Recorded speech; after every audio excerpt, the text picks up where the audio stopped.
Welcome to our channel. Today we how to invest with Adidas, full guide step by step clearly. To start investing with Adidas, first, you need to research the company.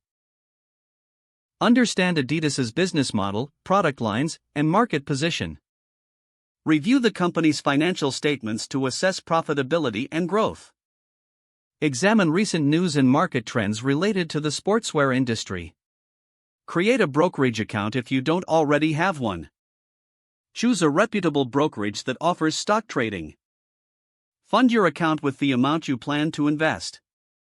Decide on your investment strategy, whether long-term or short-term. Search for Adidas on your brokerage platform using its ticker symbol, ADDYY. Analyze the stock's current price and historical performance.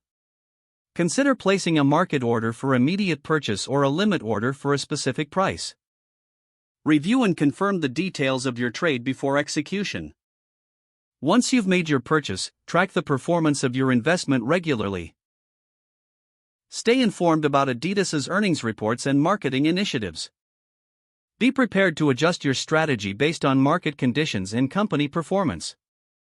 Consider diversifying your investment portfolio to mitigate risks. Remember to have a clear exit plan for when to sell your shares.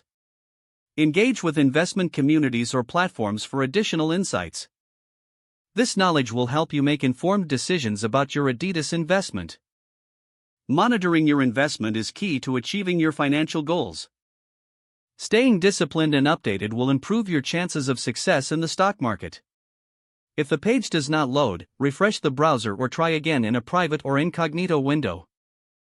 Make sure you are using the correct email address, then retype it carefully to avoid small typos. If your password is not accepted, use the reset option and create a new strong password you can remember. Check your spam folder for verification or security emails, then complete any requested confirmation steps. Enable two-factor authentication if available to improve account security and reduce unauthorized access risk. After signing in, review your profile details so your contact information and settings are accurate and current. If you see an error message, note it down and try again after restarting your device and internet connection. Don't forget to like this video and subscribe to our channel for more step-by-step tech guides.